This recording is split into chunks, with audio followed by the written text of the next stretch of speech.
Antes de empezar, me gustaría que guardásemos un minuto de silencio, porque se ha muerto un compañero del partido, Fernando Cánovas, era de La Dama. Creo que casi todos, por lo menos yo lo recuerdo, iba siempre con sus pines de la República, y me gustaría que en memoria y en nombre de él guardáramos un minuto de silencio.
Por estar aquí esta noche con nosotros, acompañándonos en la presentación de Izquierda Abierta en la región de Murcia.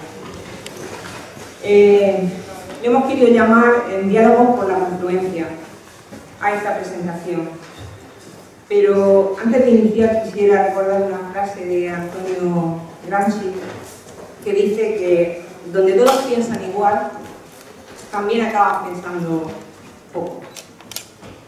Todos acaban pensando poco. Define claramente nuestra apuesta por la pluralidad de la izquierda en el Frente Amplio como alternativa en positivo que aporte versiones diferentes a un objetivo que tenemos que tener en común. Yo también quería hacer queríamos tener unas palabras de apoyo a nuestro compañero José Martínez Coy, que ayer estuvo en los juzgados, así como a las compañeras y compañeros que están luchando contra los desahucios. Yo voy a presentar a los compañeros que me acompañan a la mesa esta noche. En primer lugar va a intervenir Juan José Cánovas. Juan José es portavoz y coordinador en el Ayuntamiento de Totana y es miembro del Consejo Político de Izquierda Abierta y de Izquierda Abierta en el Consejo Político Federal, y también forma parte de la gestora que se ha constituido aquí de Izquierda Abierta en la región de Murcia. ¿Juanjo? Bien, buenas noches.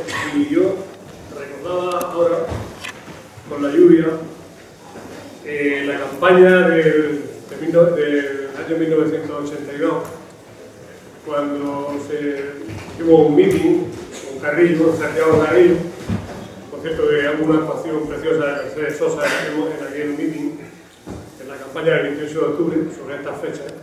Y aquí, que en Murcia casi nunca llueve, como bien sabemos, prácticamente es el desierto del Sáhara, yo creo que nos gana el nivel de lluvia. Ese día llovió como hoy está lloviendo en Murcia. Y recuerdo que dijo una frase que después, como a los 2 días después de la campaña, vino Fraga, dijo una frase, Santiago Garrido dijo: yo os he traído el agua a los murcianos. Pero cayó tanta agua en aquel momento, que espero que no sea ahora lo mismo, que hubo inundaciones, los daños. Y claro, Manuel Fraga, que vino después, el hombre con su mitin apocalíptico, llegó poco menos que a culpar a Santiago Garrillo, que en aquel momento todavía tenía la culpa de casi todo, de las inundaciones que había sufrido en la región de Murcia. Pero bueno, esperemos que el agua sea buena, que la necesitamos, y también esperamos que podamos explicar el proyecto de Izquierda Abierta a pesar del tiempo que nos ha hecho esta noche. Yo quería empezar diciendo qué es Izquierda Abierta, porque lógicamente es un partido joven, un partido que está muy poco tiempo, estamos funcionando muy poco tiempo. Anteriormente se funcionaba un poco como una corriente dentro de Izquierda Unida, pero para clarificar en la exposición que quiero hacer hoy, Izquierda Abierta es un partido que nace para sumar en el seno de la izquierda transformadora, que en este momento nosotros nos consideramos muy cómodos y que consideramos que esa referencia de la izquierda transformadora está en Izquierda Unida. Queremos servir de puente para la incorporación de compañeros y compañeras de Izquierda Unida y también de personas que no militan en Izquierda Unida, que no militan en los partidos tradicionales, pero que están comprometidos con los valores de la izquierda y en defensa de lo público fundamentalmente. ¿Qué pretendemos aportar a Izquierda Unida? En este caso, ¿qué pretendemos aportar a la izquierda transformadora? ¿Qué pretendemos aportar a la alternativa? Nosotros tenemos una apuesta clara por la confluencia, por lo que venimos llamando el Frente Amplio o la confluencia, como se ha denominado esta charla o esta conferencia, el diálogo de la confluencia. Avanzar en mecanismos de desarrollo democrático, hemos defendido eso, con primaria abierta, las pusimos en marcha en lo que tocaba a Izquierda Abierta en el proceso de elección de candidatos de las elecciones europeas, ampliar mecanismos de participación ciudadana y el empoderamiento de los ciudadanos participando en los programas de gobierno y también controlando los cargos públicos y participando en la vida política, no limitándose solamente a votar cada 4 años. Nosotros, Izquierda Abierta, los compañeros y las compañeras de Izquierda Abierta, nos sentimos muy cómodos en un escenario de confluencia con la izquierda, en defensa de lo público, en la recuperación de los derechos ciudadanos y en la lucha sobre todo y fundamentalmente en la defensa de los débiles. Nos sentimos muy cómodos siendo compañeros, por ejemplo, de José Martínez Coites, que como ha dicho Antonio, ayer se tuvo que enfrentar ante la justicia por defender a las personas que están desahuciando en Murcia, y nos sentimos muy cómodos con la gente que lucha día a día con los que sufren, con el sufrimiento. ¿Cuál es la historia de Izquierda Abierta en la región de Murcia? Pues hace unos meses, después de un tiempo, nos constituimos en una gestora en la que participamos compañeros y compañeras de algunos municipios, de Totana, de Cartagena, de Murcia, de otros municipios, y también participan activistas sociales, cargos públicos de los municipios, y en las próximas semanas tenemos la intención de ir a una asamblea constituyente en la región de Murcia. Trabajamos intensamente en estos meses para la confluencia ciudadana y de los partidos a la izquierda del PSOE en el marco de Ganemos la región de Murcia. O sea, nuestra apuesta es el Frente Amplio, nuestra apuesta es la confluencia, nuestra apuesta es Ganemos la región de Murcia y nuestra apuesta es sumar, y también quiero dejar bien claro desde la lealtad a Izquierda Unida para avanzar en esa alternativa que pide a gritos una sociedad como la murciana, castigada por las políticas del PP durante décadas de gobiernos de derechas, que han dejado Murcia en los parámetros, yo creo que más nefastos del Estado, o sea, más nefastos que en Murcia no hay otros. Recortes de derechos laborales, reducción de prestaciones sociales, incremento de los desahucios, el sufrimiento de las familias sobre todo más vulnerables, y más vulnerables que cada día son más por el incremento del paro y porque el empleo que hay en Murcia es un empleo prácticamente que se crea, es un empleo basura, no es un empleo estable como en todos los sitios, pero aquí en Murcia tiene una incidencia, entendemos una incidencia bastante más grave y bastante más sufrimiento. En Murcia tenemos un expresidente y medio consejo de gobierno en el punto de mira de la justicia.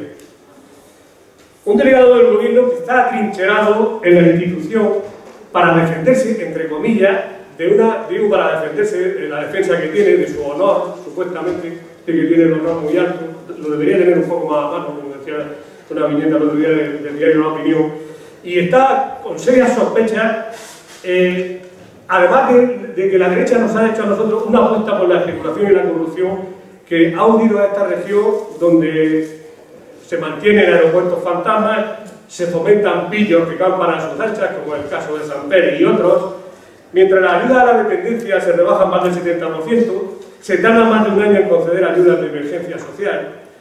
Los recortes en educación y sanidad son asfixiantes, mientras el gobierno central nos olvida en las inversiones o nos niegan el soterramiento de las vías de la alta velocidad a su paso por los barrios de Murcia, por lo que pueden consolidar un muro infranqueable que hemos de evitar a toda costa.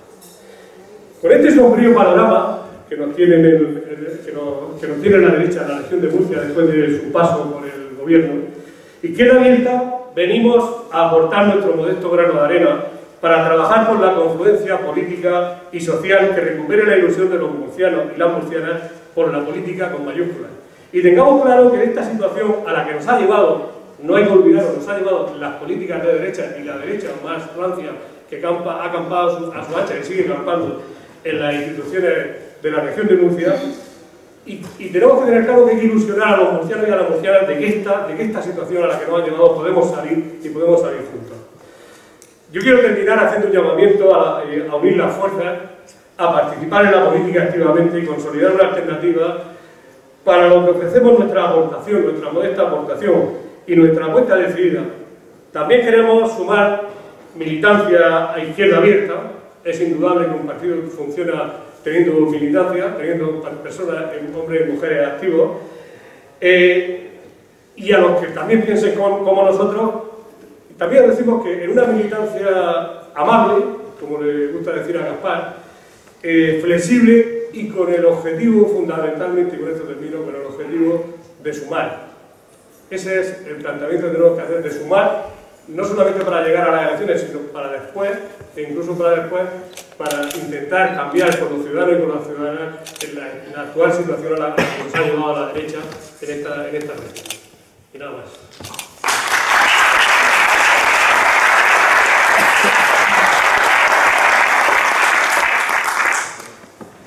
Bueno, deciros también que cuando hayamos intervenido, si vamos más o menos bien de tiempo, pues os daremos la palabra, haremos un turno cerrado para que nos comentéis o nos hagáis vuestras aportaciones, ¿vale?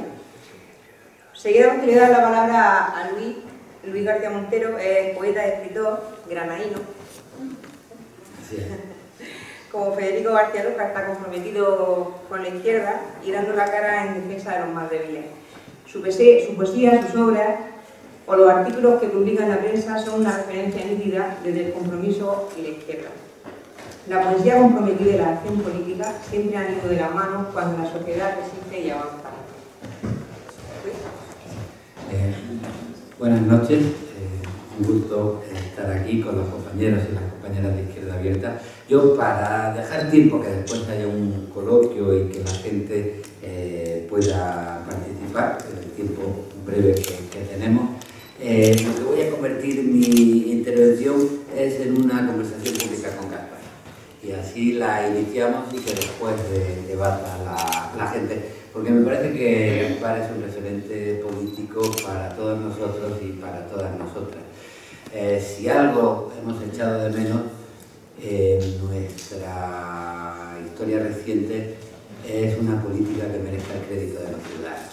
Y para eso hace falta que la rebeldía en la calle esté unida con la capacidad de intervenir en las instituciones, que la calle lleve al Parlamento. Y eso es Gaspar Llamazares. Es también un ejemplo de político que analiza la realidad y que es capaz de convertir ese análisis en una práctica de referencia colectiva. Y por eso, si te parece bien, yo le voy a plantear algunas cuestiones de la política inmediata, porque me ha gustado oír, como seguidor de la realidad, algunas de las interpretaciones que ha dado sobre casos que marcan nuestra política inmediata y que a mí me han aclarado las cosas, y después me gustaría acabar con asuntos de carácter más general y que tienen que ver con Izquierda Abierta, ese esfuerzo en el que llevamos tanto tiempo empeñados de crear un espacio de convergencia y de unidad para que se configure una nueva mayoría que sea capaz de responder a las agresiones tan rotundas que estamos viviendo por parte de la derecha en nuestro país. Por ejemplo, Gaspar, me han interesado mucho tus opiniones sobre el aborto. que ha significado el debate sobre el aborto en nuestra sociedad y qué significa el que la lucha a veces dé resultado y nos convenga reconocer cuáles son los frutos de nuestra lucha. Primera cosa que te planteo, tu opinión sobre lo que ha ocurrido en España en torno al debate sobre el aborto y sobre el ministro Gallardo. Bueno, en relación a... Buenas noches, en primer lugar. En relación a la interrupción voluntaria del embarazo y la intención del Partido Popular de derogar la ley, porque de eso no se trataba ni siquiera de volver a la ley del 85, no se trataba de volver a una política de indicaciones, interpretada de manera amplia, que es lo que ha venido existiendo en nuestro país durante los últimos años, sino que fundamentalmente se trataba de volver atrás al posfranquismo. Esa era la propuesta que hacía en su momento Gallardón. Yo creo que la primera conclusión que podemos sacar es que la lucha sirve y que la sociedad española le ha aguantado el pulso al Partido Popular y al gobierno y le ha ganado el pulso, finalmente, la sociedad y las mujeres. Un elemento determinante en el Partido Popular ha sido, bueno, como es lógico en un partido de gobierno, las encuestas. El Partido Popular ha hecho encuestas incluso de votantes del Partido Popular y de las votantes del Partido Popular. Y llegó a la conclusión de que el castigo era mucho mayor, pero mucho mayor, multiplicado por 10, si sacaba adelante la ley por parte de las mujeres y en particular por parte de los jóvenes, que si, digamos, dejaba morir la ley, incluso si dejaba que la ley se agotase hasta el final de la legislatura. Pero ahí entran otros factores que yo creo que son también a tener en cuenta, ¿no? Un factor a tener en cuenta es, podemos decir, la situación interna de la propia derecha en nuestro país después de las últimas elecciones europeas. Las últimas elecciones europeas han abierto la reflexión pública en la izquierda, ¿no? Todos nos hemos sentido interpelados y todos hemos considerado que era necesario, aquello que considerábamos ya necesario hace un tiempo, acelerarlo y profundizarlo. Confluencia, el encuentro con otras fuerzas políticas, la recuperación de la vinculación entre la sociedad y la política, todo eso, ¿no? Pero parecía que el Partido Popular no se había dado por enterado. Sin embargo, el resultado electoral era el más catastrófico. El del Partido Popular, también el del Partido Socialista, pero el del gobierno, que había perdido pues, una parte importantísima de su voto y fundamentalmente del voto de centro. Es verdad, el Partido Popular, como un partido jerárquico y un partido escasamente democrático, pues no expresa públicamente sus debates, pero se abrió un debate en el Partido Popular. Un debate en el Partido Popular que ha formado parte de esta crisis de gobierno, porque otra cosa que tienen, digamos, de diferencia los gobiernos de la derecha con gobiernos de otro tipo, ya no digo ni siquiera de la izquierda, de centro-izquierda, es que hacen las crisis y no tienen crisis.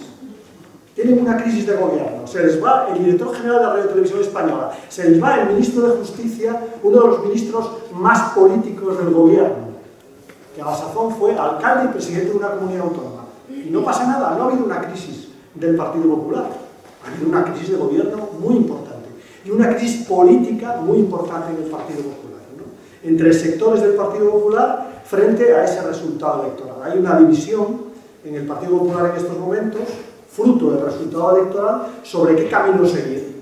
Y entonces en estos momentos estamos viviendo esa contradicción entre el camino del blindaje o el camino del repliegue. Esa es, digamos, la contradicción en la que nos encontramos. Y podéis ver rastros del blindaje en muchas medidas del Partido Popular.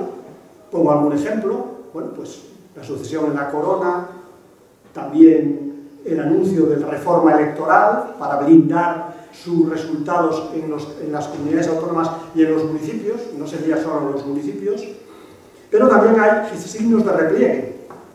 Ante la presión social, ante el desacuerdo y la crítica social, digamos que una forma de vencer al enemigo es aprovechar su fuerza, echarte a un lado para que, digamos, no te derribe. Eso es lo que también está en la reflexión del Partido Popular y está en las causas de la retirada de la ley de aborto o de la derogación de la ley de aborto. Ahí también hay ese componente de repliegue y también en otras materias que, si queréis, podemos comentar que tenía preparadas el Partido Popular. Por ejemplo, la primera conversación con el ministro de Justicia que he tenido esta mañana, bueno, pues ya el tema de la ley de tasas parece que por parte del Ministerio de Justicia se reconsidera porque el Tribunal Constitucional les ha dicho que ninguna tasa puede detener un proceso. Yo creo que eso es, vamos, de ABC democrático, ¿no? Pues se lo han dicho y parece que va por ahí. Y también están en estos momentos reflexionando sobre el Código Penal y la ley Mordaza. Ese tema también saben que les hace muchísimo daño. Es decir, los derechos y las libertades les están haciendo ellos que pensaban que el daño se les iba a hacer fundamentalmente a través del tema de la corrupción. Bueno, qué paradoja que los principales problemas los están teniendo en la cuestión de los derechos y las libertades de los ciudadanos, ¿no? Yo creo que es una paradoja interesante. Y por último, no quiero alargarme, aunque siempre me alargo, el componente personal. Gallardón es un narciso. A veces en la historia siempre despreciamos el componente personal, incluso en la política, ¿no?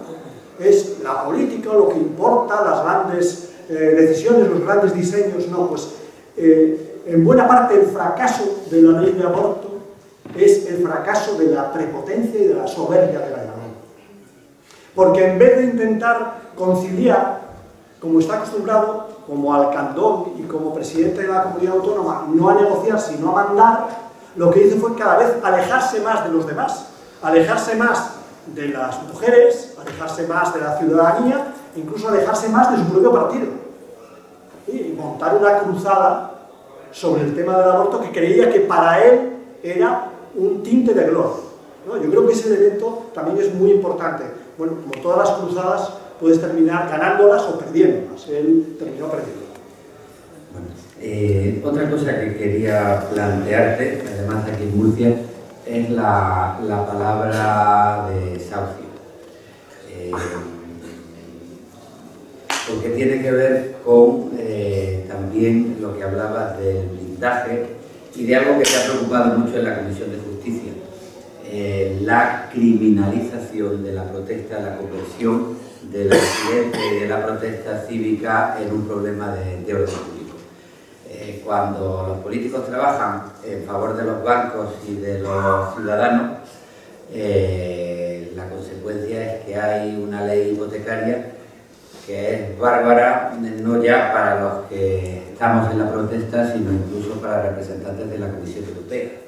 La ley hipotecaria que han justificado aquí los partidos mayoritarios es un acto de barbarie en comparación con sociedades tan revolucionarias incluso como los Estados Unidos.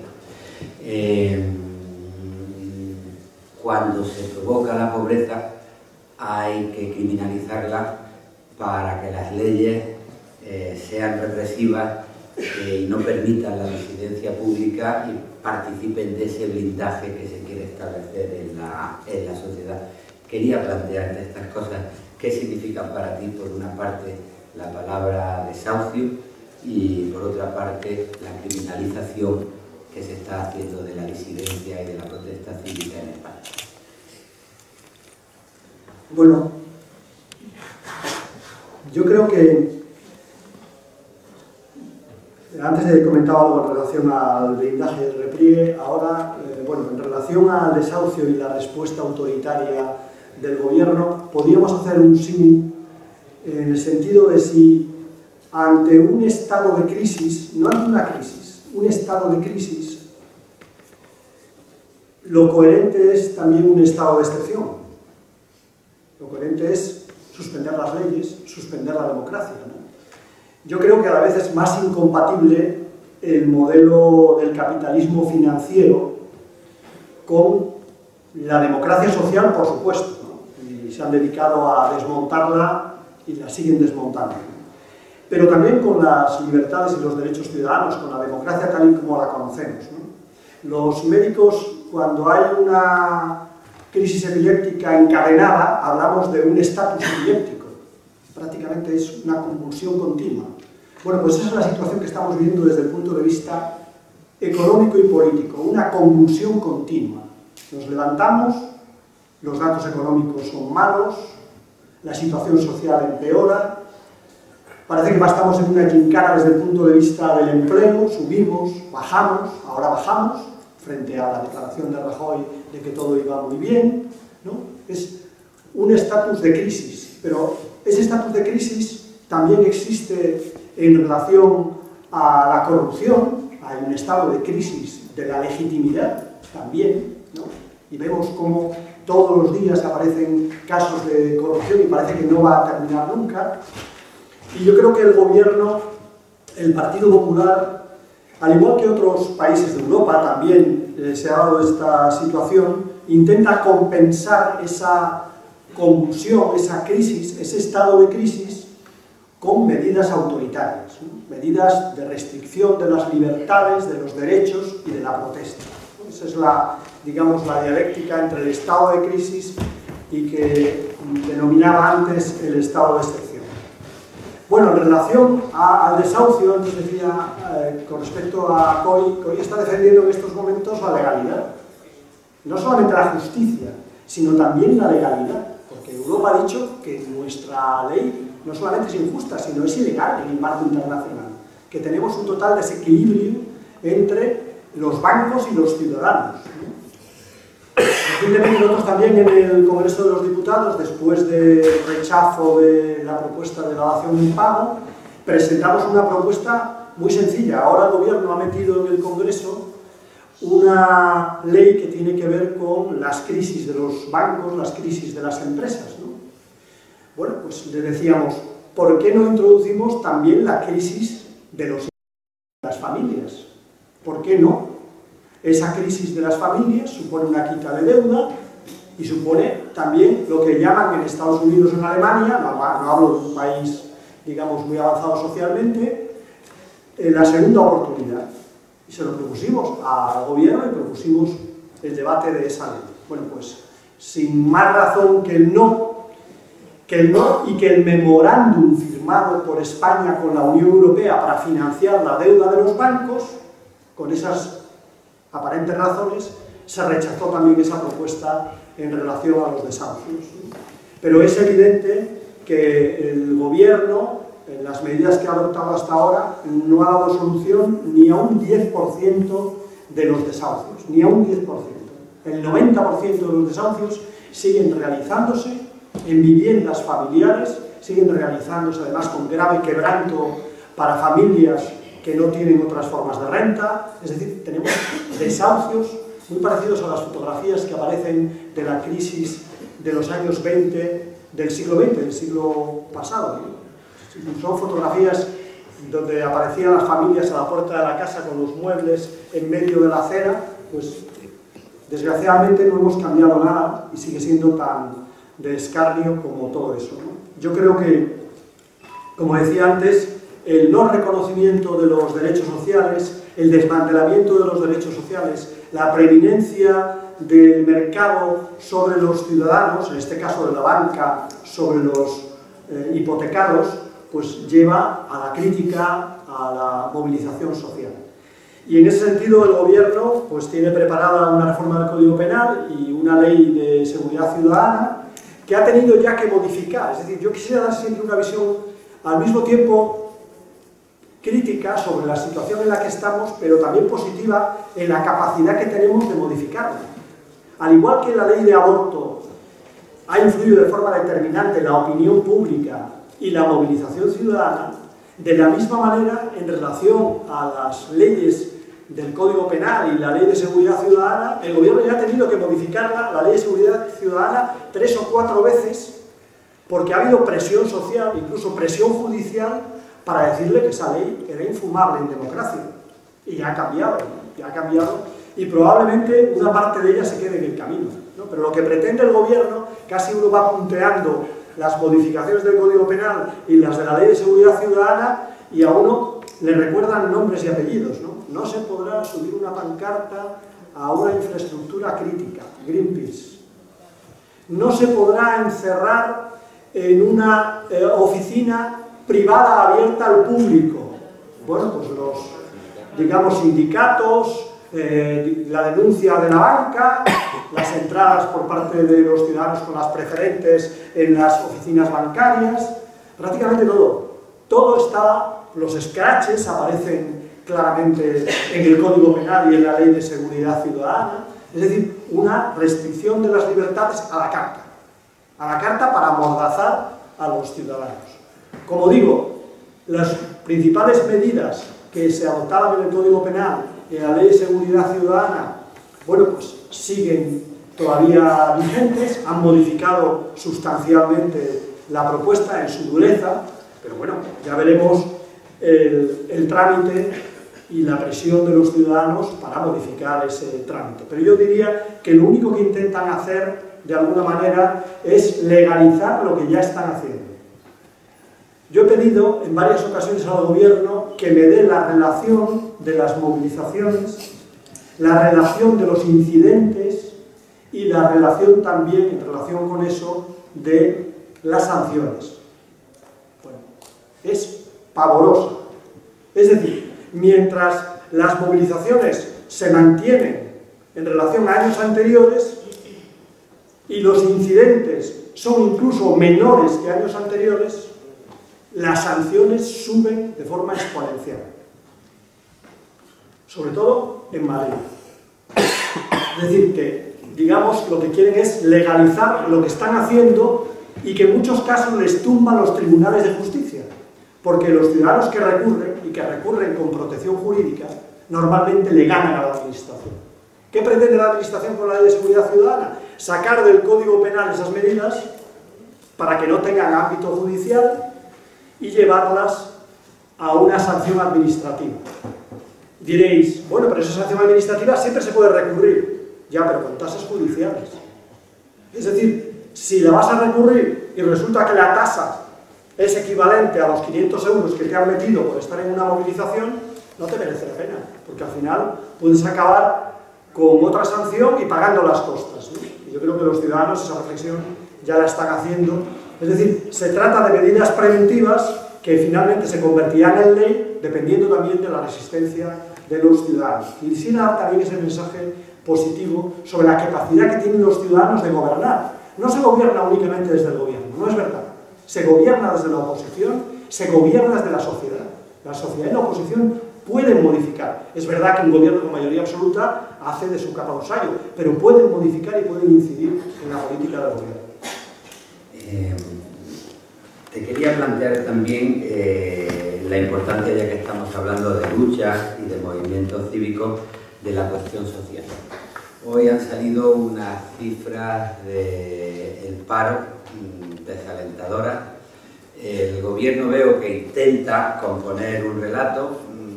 Primero fue el relato de la herencia recibida, después el capítulo de estamos saliendo de la crisis. Ahora, cuando los datos no confirman la salida de la crisis, creo que están haciendo el relato de estábamos saliendo de la crisis, pero los problemas en Alemania y en Francia nos pueden detener nuestra salida. Los problemas del otro. En realidad, lo que está ocurriendo es que tanto en Francia como en Alemania fracasan las mismas políticas que se han intentado defender en España. Esto me preocupa, y me preocupa porque creo que la cuestión social es decisiva, que para configurar una verdadera nueva mayoría no podemos quedarnos simplemente en el cambio de las formas y de los protocolos. En Izquierda Abierta hemos defendido de forma insistente las primarias, una democracia participativa, pero sin olvidar nunca la cuestión social, sin olvidar nunca las reivindicaciones y el origen económico y social de la miseria y del empobrecimiento que está sufriendo la sociedad. Y quería plantearte la importancia de la cuestión social porque me da la impresión que otra de las estrategias de este gobierno para blindarse va a ser intentar borrar la cuestión social y cambiarla, por ejemplo, con disputas sobre la identidad. El caso de Cataluña me parece que va a ser exprimido hasta la saciedad para convocar a una lucha de identidades y no a la lucha que ha tenido siempre la izquierda y que la puede convertir en un movimiento importante, que es el debate sobre las condiciones sociales y dignas del trabajo y de la vida de la gente. en ese sentido te planteo palabras como paro y como cuestión social. Bueno, yo creo que estamos asistiendo, no solamente en España, ¿no?, sino en Europa, ante un intento de modificar radicalmente el modelo social. Es decir, en España no llegamos al modelo social europeo, no lo hemos tenido. Tenemos un Estado, una vez lo denominado el medio Estado o de medio pelo, ¿no? Otros países europeos llevan décadas de construcción del Estado del bienestar, o casi media centuria, ¿no?, medio siglo de construir el Estado del bienestar. No hay, por tanto, ni comparación. Pero el modelo de la reforma laboral, yo creo que lo más preocupante, el modelo institucional que ha validado el Tribunal Constitucional en España, es un modelo de degradación laboral, un modelo de evaluación laboral sin garantías para los ciudadanos, un modelo de explotación, en definitiva, ¿no? Ese modelo precario que estuvo presente desde Miguel Boyer en este país, ¿no? Ese modelo precario se ha convertido, como diría Forges, en un modelo de detritus. Es un modelo más allá de la basura, ¿no?, donde ya no hay mileurismo, sino medio mileurismo, donde se hacen cantidad de horas y donde no se pagan las horas extras. Ese es el modelo social que proponen para nuestros hijos. Y si no, vete del país. Ese es el modelo social, más o menos, de devaluación del trabajo para abaratar los costes y competir en el mercado internacional. Eso tiene las alas muy cortas y se ha demostrado en este periodo, ¿no? Si vemos los datos de comercio internacional, están a la baja, porque no se compite únicamente con explotación de la mano de obra, sino que se compite con diseño, con organización, con comercialización, eso es evidente, y luego la degradación laboral está haciendo que, es verdad que durante un tiempo las familias han buscado una salida a la crisis y ha parecido que nos encontramos entre una nueva primavera del consumo, pero se ha agotado ya. Los datos que hay es que los ciudadanos están endeudados, las familias están en una situación crítica y, por tanto, digamos, la perspectiva es mala desde el punto de vista internacional y mala desde el punto de vista del consumo. Es decir, que la devaluación, la degradación del trabajo significa consumo basura y economía basura.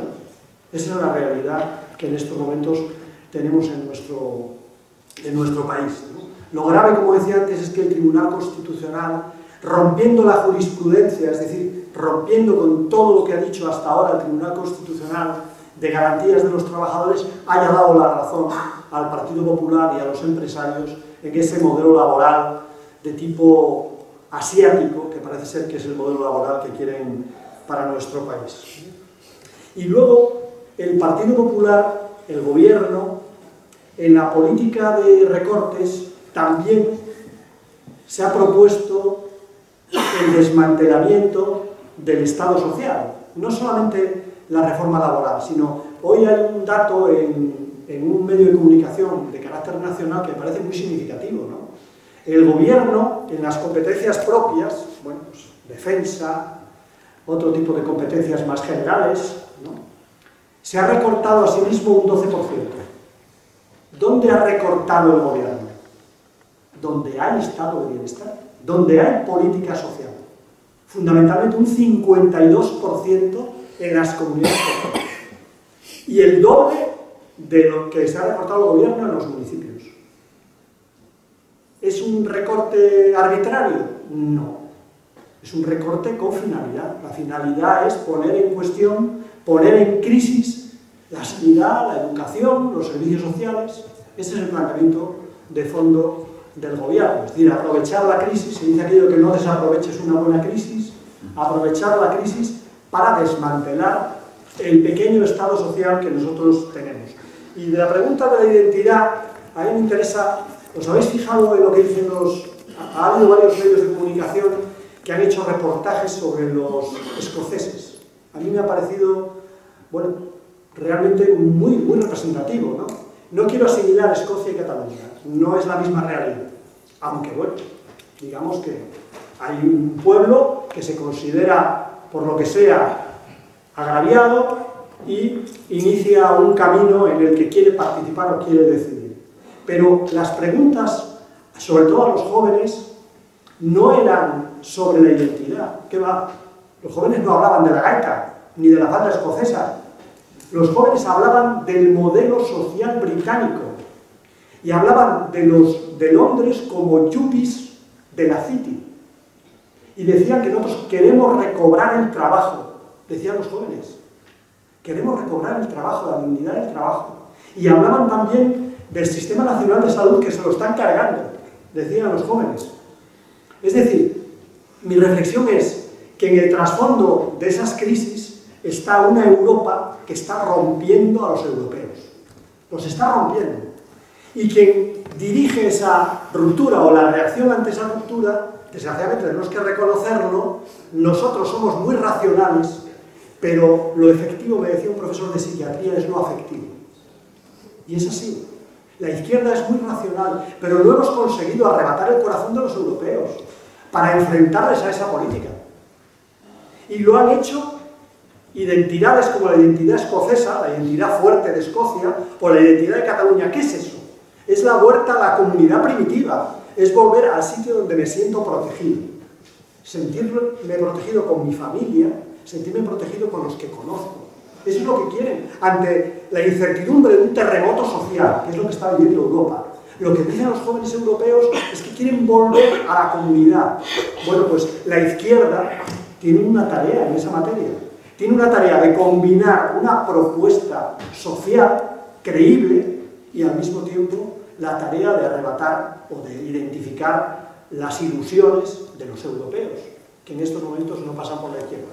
Y yo creo que en ese sentido la izquierda o abre un debate serio sobre Europa, no sobre la Europa que desearíamos, no sobre la Europa cultural o la Europa, como decía Josep Fontana, hay muchas Europas, ¿no? Y hemos sido la Europa de las cruzadas y hemos sido la Europa de los enfrentamientos sectarios, pero también somos la Europa de la conquista de derechos, ¿no? Bueno, pues yo creo que hay que abrir una reflexión sobre la Europa que en estos momentos está funcionando desde el punto de vista político, porque yo creo que ahí nos jugamos en buena parte por dónde va a salir todo esto. Si va a salir por la ruptura de Europa, que es la ruptura de los Estados europeos, también la ruptura de los Estados europeos con conflictos graves, o bien si la salida es una salida cohesionada, solidaria, que conecta con lo mejor de la tradición social europea. Me ha gustado lo de los afectos, una reflexión también sobre los poetas. La izquierda tiene que cuidar a sus poetas porque estamos en un tiempo donde los sentimientos van a tener mucha importancia. Creo que hay que suspender, cerrar el acto a las 9:30, ¿no? De manera que quedan 10 minutos y entonces con preguntas rápidas y respuestas rápidas podemos dar tiempo a 2 preguntas del público y una despedida de Antonio y Juan José. De manera que hay por ahí, allí hay una pregunta. Sí.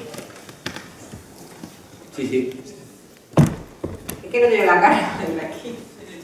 El tema catalán no sé más un tema como cortina de humo para esconder todo su tema de corruptela. Sí, el tema catalán sí, va a ser humo para esconder corruptela. Yo creo que la derecha está intentando utilizar la corrupción de las élites de Cataluña para negar un proceso social. El proceso social que se está viviendo en Cataluña, identitario, podemos llamarlo, ¿no? El proceso social, digamos, más participativo. Yo creo que son 2 planos diferentes, aunque a veces se entrecrucen. Un plano es el desentendimiento en estos momentos entre los catalanes y el gobierno del Partido Popular, o como ellos identifican, el gobierno de España. Ese es un plano, y otro plano es la corrupción de las élites, en las cuales el Partido Popular no puede dar ninguna lección, o no tiene que dar ninguna lección, y sobre todo si tiene un poco de coherencia y un poco de vergüenza, ¿no? No hay más que ver Murcia, ¿no? Para saber si el Partido Popular tiene alguna autoridad moral para hablar de la corrupción. Y el otro día alguien me dijo en un debate que había sido excepcional la comparecencia de Pujol en el Parlamento de Cataluña, un viernes, decía.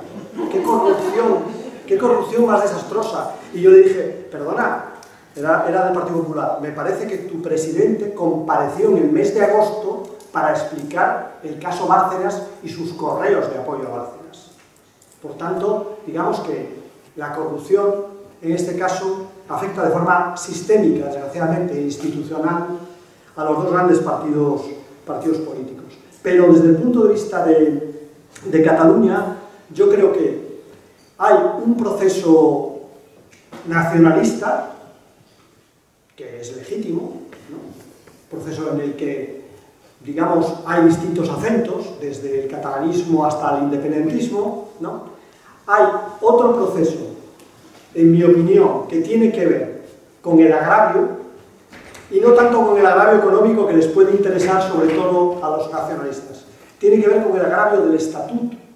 El estatuto, hay que recordarle también al Partido Popular que ahora que cuestiona el referéndum de Cataluña, él hizo un referéndum contra el Estatuto de Cataluña en el resto de España y desencadenó un boicot a los productos catalanes.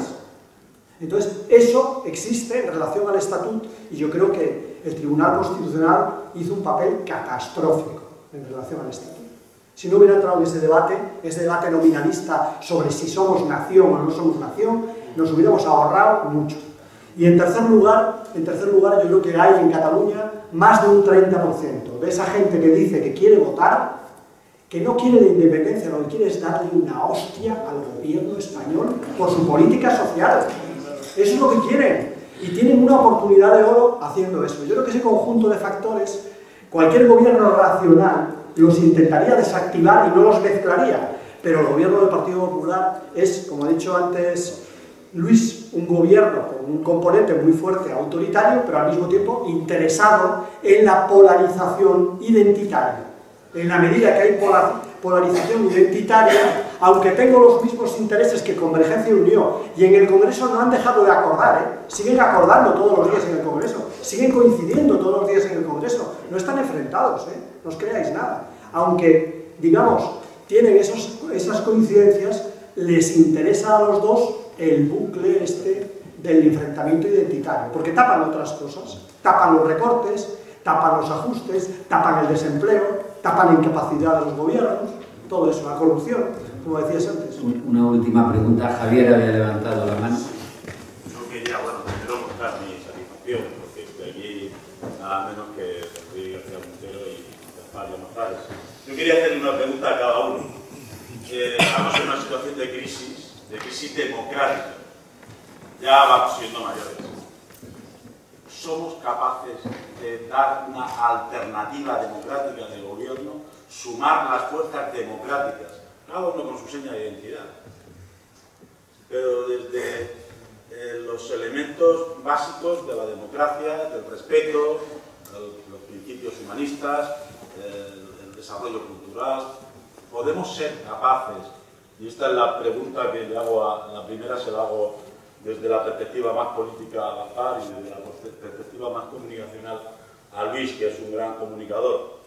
¿Qué nos falla a la izquierda, a los que nos reafirmamos de izquierdas, que al fin y a la postre no somos más que demócratas, o intentamos ser demócratas?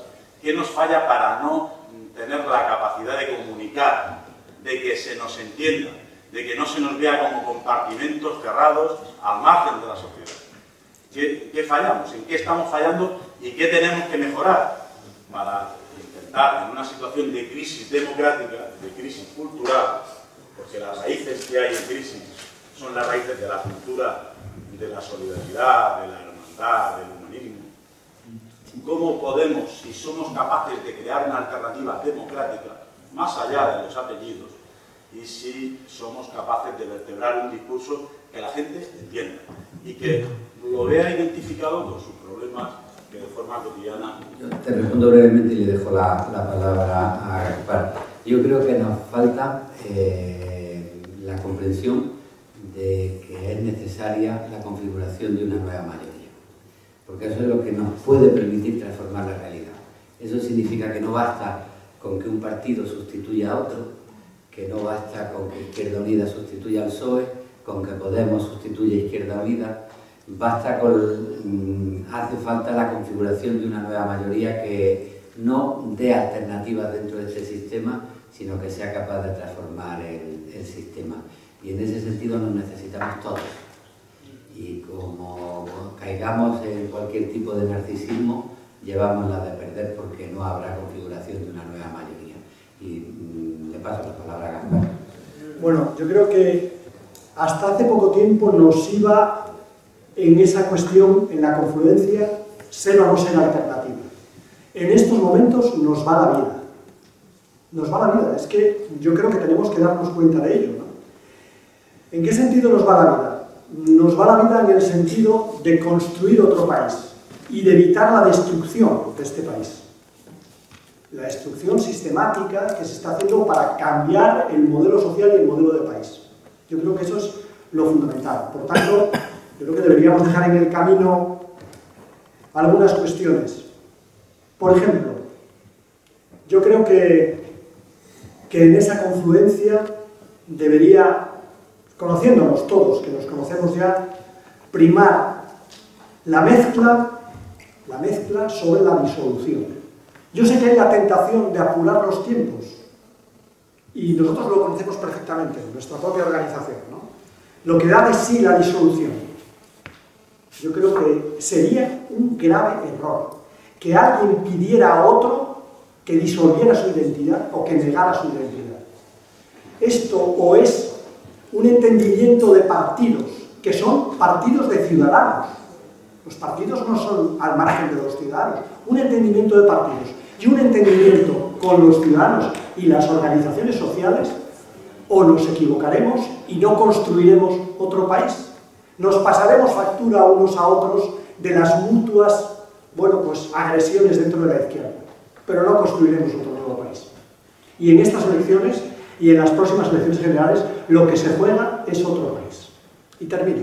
No solamente hay que derrotar el bipartidismo, por eso es muy importante el resultado. No solo hay que derrotar el bipartidismo, se va a producir una consolidación del desplome bipartidista con toda seguridad.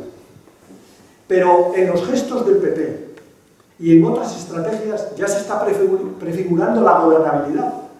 ¿Sabéis qué modelo de gobernabilidad? La que dijo Felipe González, la gran coalición. Ese modelo de gobernabilidad no se puede evitar únicamente criticando, bueno, pues que alguien forme parte de la gran coalición. Pero si las matemáticas les dan, van a hacer la gran coalición.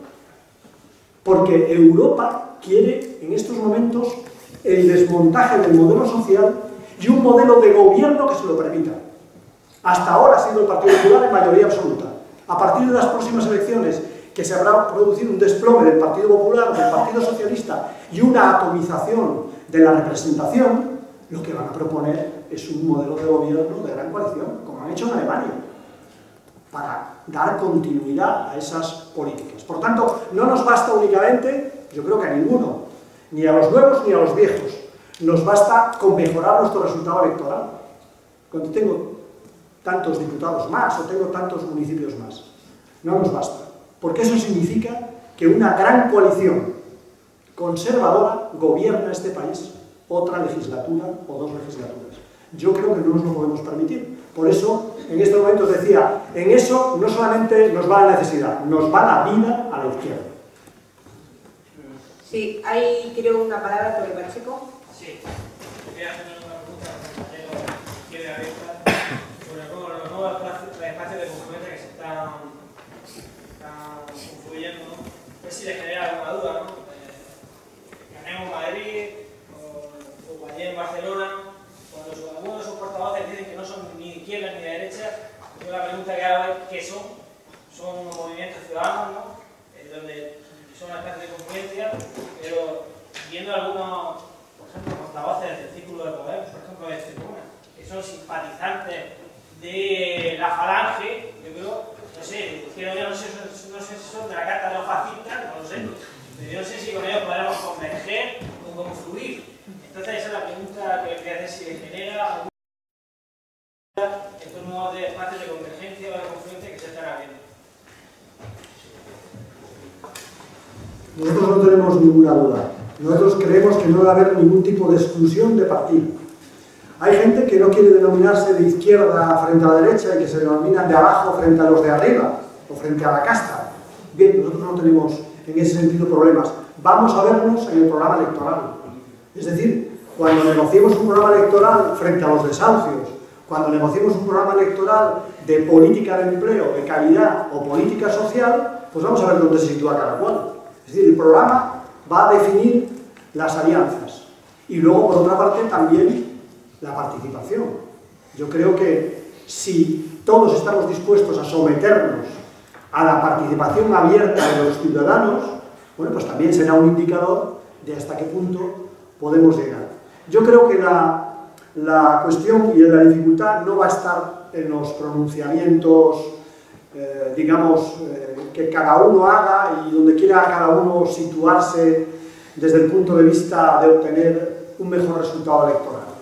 Yo creo que el problema, y yo creo que el reto, es el reto de negociar, el reto de hablar con la sociedad, con sus organizaciones sociales, el reto de obtener un programa electoral de cambio frente a las políticas neoliberales y el reto también de un proceso participativo. Yo creo que eso es lo fundamental. Quien quiera estar ahí dentro, muy bien. Quien plantee cuestiones que inviabilicen eso, porque no solamente puede haber cuestiones que inviabilicen eso desde el punto de vista de, bueno, pues hay determinada persona que entra en un partido de aluvión, ¿no? Y puede no tener una visión progresista, sino ser una persona que ha estado en otros partidos y demás. Sino que la dificultad, yo creo que en estos momentos va a estar conociéndonos a la izquierda en intentar pasarnos factura de viejas querellas. Si nos pasamos factura de viejas querellas, si unos cerramos filas porque otra parte incluso formó parte de nuestra organización y ahora están en el movimiento social o están en organizaciones alternativas, como si otros le plantean a los unos que para incorporarse a las candidaturas tienen que abjurar de sus convicciones y disolver su partido, por ejemplo, bueno, pues entonces habrá muchos problemas, porque esas cosas en democracia no se hacen así. Y mi partido, nuestro, ¿no?, se disolverá cuando hagamos un congreso, abramos un debate, no lo descartamos. Si hay un partido que nos supera y nos representa, no tenemos problemas identitarios. Pero eso lo tenemos que hacer de manera democrática, no por imposición. Yo creo que eso es lo que está en el debate, pero nuestra apuesta, sin lugar a dudas, yo creo que por necesidad y por supervivencia de la izquierda, es la apuesta por la confluencia, la apuesta por la suma, la apuesta por el compromiso por Murcia, como queráis llamarlo, la apuesta por converger y confluir. Caballero, quería decir algo. Sí, yo, buenas tardes. Es positiva la intervención de Gaspar y de Luis. Y hemos podido parar, la sociedad ha podido parar la ley del aborto, pero no la contrarreforma educativa. Y ya está, parece ser, en la mesa del ministro, un paquete de reales decretos que va a suponer también un cambio de la fisonomía de la universidad, de las universidades públicas, sin modificar la ley orgánica, que va a condicionar el futuro de generaciones, que va a llevar a una situación caótica a muchísimos estudiantes, a profesores, pero al conjunto de la comunidad educativa. Yo ahí, Gaspar, te invito, y bueno, una reflexión que te pido desde Izquierda Abierta, cómo vemos el futuro en este sentido, porque lo que nos llega desde algunas fuentes próximas al Partido Socialista es que esa voluntad de derogar la 11 al día siguiente, el primer día del mes de diciembre de 2015, pues quizá ya no es tan viable, ya no es tan posible, habría problemas de agenda. Yo lo que quiero es que Izquierda Unida, en este caso Izquierda Abierta, se implique en esa dirección con nitidez, con contundencia, porque ahí también hay que sumar. Yo creo que tenemos un campo muy grande, desde la educación infantil hasta las universidades, pero también investigadores, etcétera, que nos tienen que oír. No, y nosotros está comprometido está comprometido entre las fuerzas políticas y será de los temas que exijamos inmediatamente después del proceso electoral. Es decir, que exigírselo al Partido Socialista y exigirle en la campaña electoral, en todos los procesos políticos que se abran, que cumpla sus compromisos de derogación. Y luego, en relación a las reformas universitarias, de la conversación con el ministro de Justicia deduzco que en estos momentos el Partido Popular se está pensando seleccionar lo más importante previamente a las elecciones. Y lo más importante, que genere menos contestación social. Es decir, que es el momento. Es el momento de contestar socialmente al Partido Popular, incluso de forma preventiva, para limitar su voluntad de recortes, ¿no? Yo creo que eso, en mi opinión, es lo que deduzco de las conversaciones con los ministros, que prácticamente lo que están en estos momentos es intentando, hago un símil, viendo que si pisas muchos charcos, en algún charco te puedes ahogar, van a reducir el número de charcos que van a pisar, con toda seguridad. Y hay que ponerles muchos charcos en el camino, hasta las elecciones municipales y autonómicas y después. En materia educativa también. Pero habría que hacer una reflexión sobre la materia educativa, termino con ello, en relación a gobiernos anteriores. Es decir, en relación al proceso privatizador, ¿no?, y de desregulación que llevaron a cabo gobiernos anteriores, que le han puesto al Partido Popular en bandeja profundizar en esas medidas, ¿no? Yo creo que ahí me parece que sería importante, y luego yo creo que las mareas van a ser fundamentales. Van a ser fundamentales antes, durante y después de las elecciones para garantizar que esos compromisos se cumplan. Yo creo que las mareas en estos momentos, por ejemplo, en mi ámbito, en el ámbito sanitario, han sido determinantes. No era la posición del Partido Socialista la de rechazar cualquier modelo de gestión privada del sistema sanitario. De hecho, lo votaron favorablemente. Y hoy el Partido Socialista ha votado nuestra iniciativa en el Parlamento Español de derogar la ley de formas de gestión sanitarias. O sea que, digamos que la presión social influye incluso sobre aquellos que probablemente se estén repensando qué van a hacer sobre la educación. Si hay presión social, si su gente está comprometida, organizada con los sindicatos, con las mareas, lo van a tener complicado.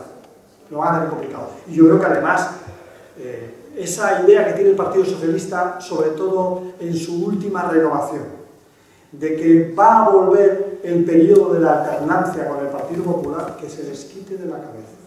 Van a tener una cura de humildad tremenda.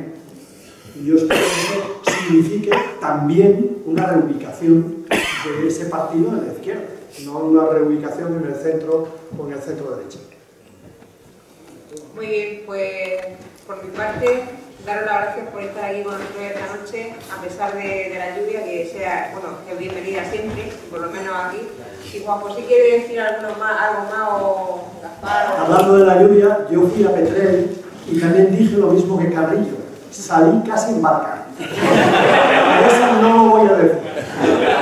Estoy asturiano como Carrillo, pero no lo voy a decir.